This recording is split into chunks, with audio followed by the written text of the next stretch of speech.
رنگ کالے کر دیے، ان کا گوشت کھا ڈالا اور ان کے منہ پر مٹی ڈال دی، جسم کے اعضاء کو جدا جدا کر دیا، جوڑ توڑ کر رکھ دیے۔ وہ دوست، وہ عزیز، وہ خدام، وہ نوکر کہاں گئے جو ہر وقت خوشامد کے لیے حاضر رہتے تھے، ہر وقت حاضر ہو کر کے وہ لبیک کہتے ہوئے دوڑے چلے آتے تھے؟ وہ کہاں گئے؟ کہاں گئے ان کے وسیع و عریض کمرے جن میں وہ آرام کیا کرتے تھے؟ کہاں ہے ان کے وہ روپے، وہ سرمایہ جسے وہ گن گن کر جوڑ جوڑ کر رکھا کرتے تھے؟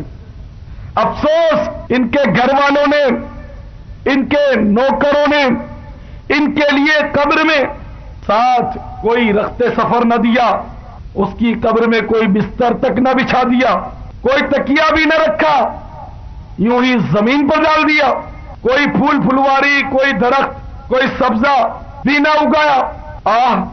اب وہ بالکل تنہا پڑے ہیں، اندھیری قبر میں پڑے ہیں، ان کے لیے اب رات دن یکساں ہیں، وہ اپنے دوستوں سے مل نہیں سکتے، کسی کو اپنے پاس نہ بلا سکتے ہیں، نہ کسی کے پاس خود جا سکتے ہیں۔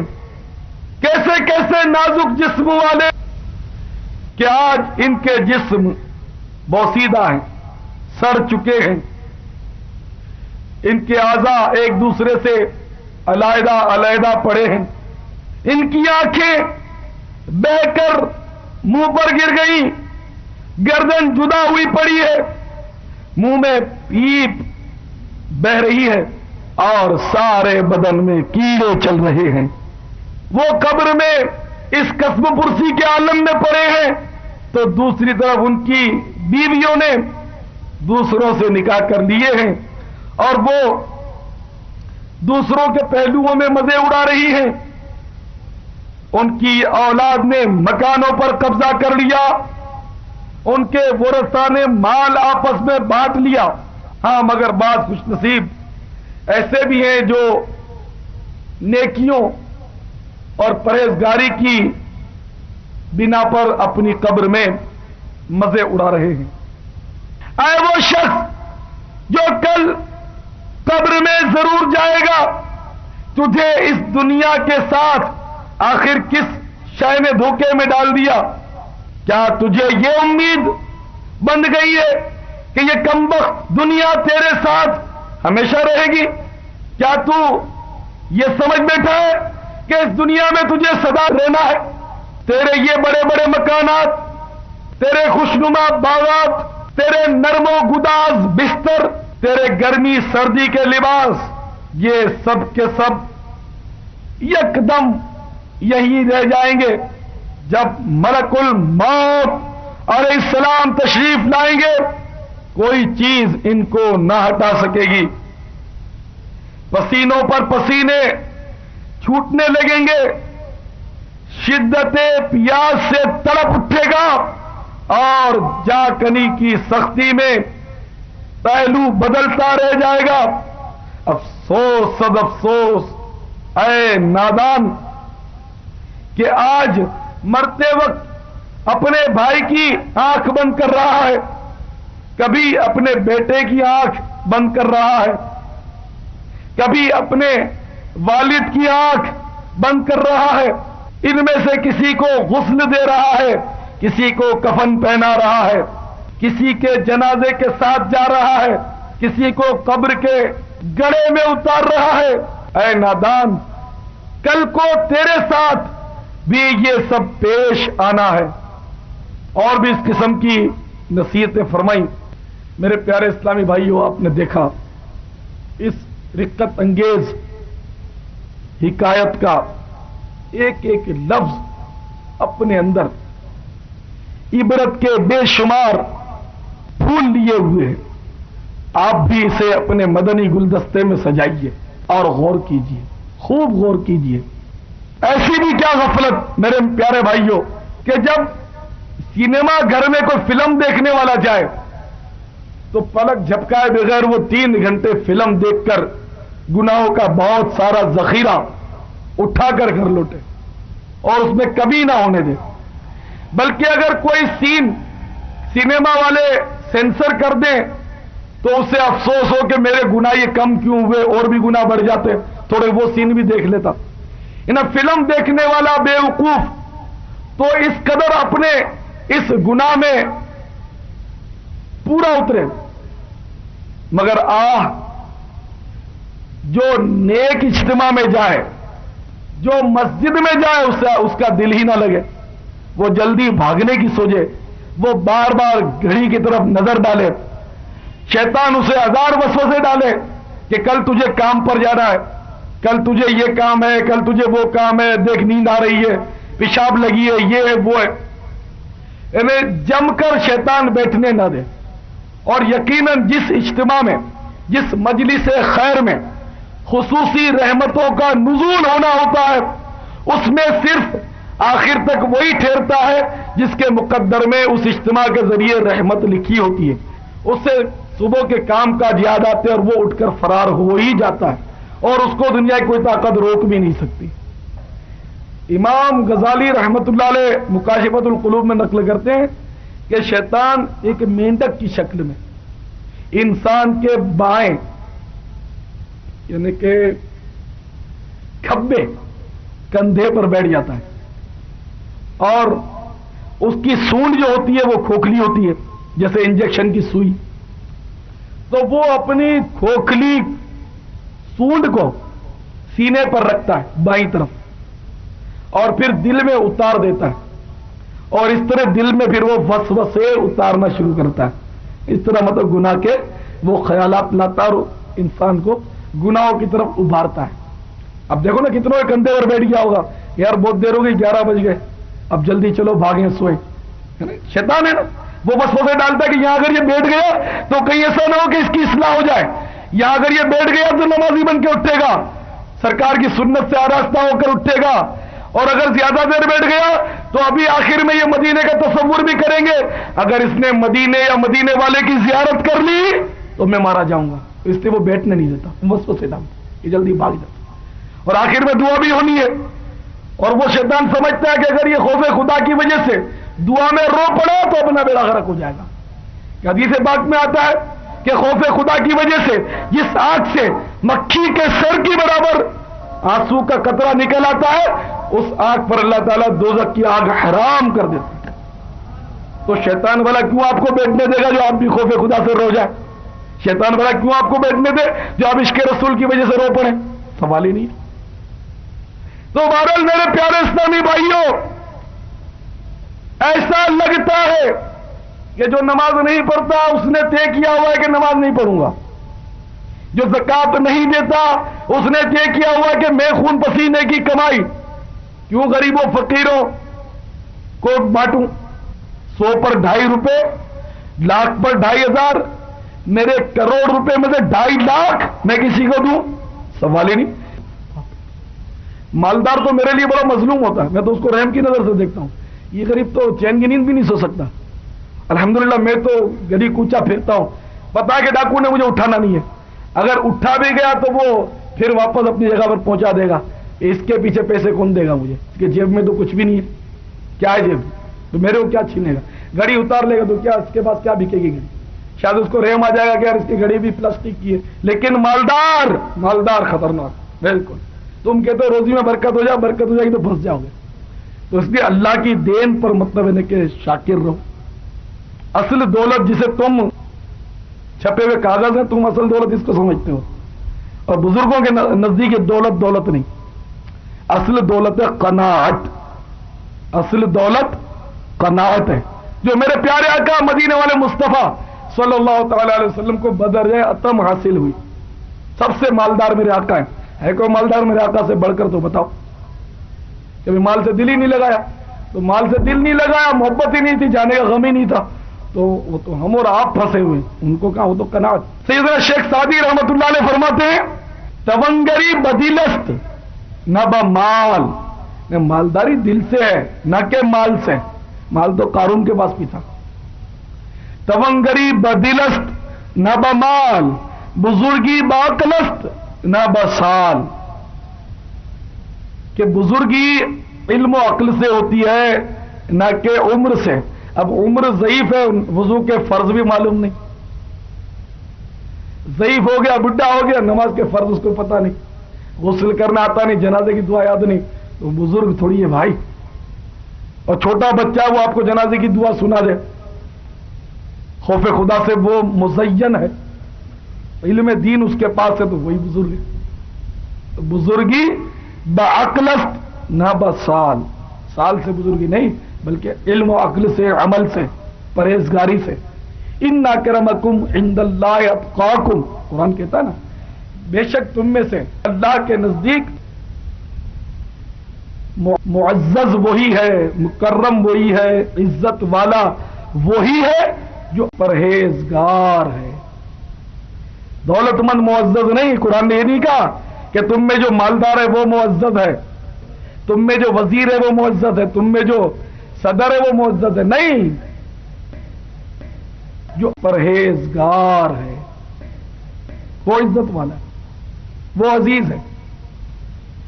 تو میرے پیارے بھائیوں, آپ سوچتے کیوں نہیں ہو آخر اس دنیا کی محبت آپ کو کیا دے دے گی؟ اس دنیا میں جس نے بھی دل لگایا آخر وہ روتا ہوا اس دنیا سے چلا. اس دنیا میں جس نے بھی خوشیوں کا گنج پایا آخر اسے موت کا رنج ملا یا نہ ملا. جس نے زندگی کے پھول چنے موت کے خار نے اس کو بالآخر زخمی کر ہی دیا. یہ دنیا, اس دنیا میں مصیبت ہے, عالم ہے. میں صحیح کہہ رہا ہوں کہ اس دنیا میں کوئی بھی سکھی نہیں, غریب بھی سکھی نہیں, مالدار بھی سکھی نہیں. میں نے کروڑ پتی بندے دیکھیں, کروڑ پتی جو اپنی دولت گن بھی نہ سکیں, شاید اتنی دولت ہوتی ہوگی ان کے پاس, لیکن وہ بھی سکھی نہیں, وہ مطلب مطمئن نہیں اپنی زندگی. کیسے؟ ان میں بعض تو وہ ہے کہ اتنا مال سرمایہ ہونے کے باوجود امریکہ اور کہاں کا انہوں نے علاج کرایا, ان کو اولاد نہیں ہوتی, اولاد کی نعمت سے محروم. ان کا سرمایہ ان کو ڈاکٹر تو دے سکتا ہے, اولاد نہیں دے سکتا. بعض ایسے سرمایہ دار آپ کو ملیں گے, مال بڑا ہوگا ان کے پاس, لیکن وہ کسی نہ کسی موذی بیماری میں مبتلا ہوں گے. وہ دنیا بھر سے انہوں نے علاج کرائے ہوں گے, لندن سے, پیرس سے, امریکہ سے, کہاں سے علاج کرائے ہوں گے, وہ ٹھیک نہیں ہوتے. تو پتا چلا کہ ان کے سرمایہ سے ان کو دوا تو مل جاتی ہے پر شفا نہیں ملتی. بہت سے سرمایہ داروں کو خاص کر سندھ میں ڈاکو اٹھا جاتے, آئے دن ڈاکو اٹھا جاتے ہیں. اب بتائیے ان کا سرمایہ کیا, اور لاشوں کو پھینک دیتے ہیں مار کے, کتنوں کو کاٹ کے پھینک دیتے, کتنے دن قید کر کے پھر لاکھوں کروڑوں روپے لے کر چھوڑتے, پھر بھی ان کو سکون نہیں. ایک بار جس کو ڈاکو اٹھا گیا اب وہ اس کی زندگی بھی بیکار ہو گئی. ہر وقت اس پر دہشت سوار رہے گی کہ پھر مجھے اٹھا جائے گا. پیسے دے کر جب چھڑائے نا تو ڈاکو کی ایک ٹیم نہیں ہوتی, بے شمار ٹیمیں ڈاکوؤں کی ہوتی ہیں. تو ڈاکو سمجھ لیتے کہ یہ سونے کی چڑیا ہے, وہ فلاں کی پارٹی کو اتنے لاکھ دیے تو اپن کو بھی ملیں گے, سرمایہ بہت ہے, اٹھا اس کو. وہ زندگی بھر وہ چین نہیں لے سکتے, اس کے بچوں کو اٹھا جائیں گے, ڈاکو نہیں چھوڑ. یہ قہر ہے, قہر ہم لوگوں پر, کہ دنیا کی دولت کی محبت تو ہم نے حاصل کی, اور حیرت کی بات یہ ہے کہ سوچ بھی ہماری بالکل یعنی کہ دنیا کے لیے مخصوص ہو گئی. حالانکہ میرے آقا نعمت امام اہل سنت عظیم البرکت عظیم المرتبت مولانا شاہ احمد رضا خان علیہ رحمت الرحمان جو ولی کامل ہیں, عاشق رسول ہیں, انشاءاللہ ان کی نگاہ کرم سے ہماری بخششیں ہوں گی انشاءاللہ. لیکن یہ جب کسی سے دعا کراتے تو کیا دعا کراتے تھے آپ کو پتا؟ ایک بار ملفوظہ شریف میں آپ خود فرماتے ہیں کہ ایک بار میں مینا میں پہنچا, مینا میں موجود تھا, اور مسجد خیف میں شاید میں داخل ہوا تو مجھے شہد کی مکھیوں کی بن بناٹ کی سی آواز آنے لگی. وہاں کوئی تھا نہیں, چھتا بھی نہیں تھا. ایک شخص پہلی صف میں, صرف ایک شخص, وہ سر جھکائے مراقبے میں تھا. آپ فرماتے ہیں مجھے حدیث یاد آئی کہ اہل اللہ جب ذکر کرتے ہیں تو شہد کی مکھیوں کسی بھنبھناہٹ کی آواز گونجتی ہے. بہرحال ہمیں نہیں سنائی دیتی. ولی را ولی می شناست,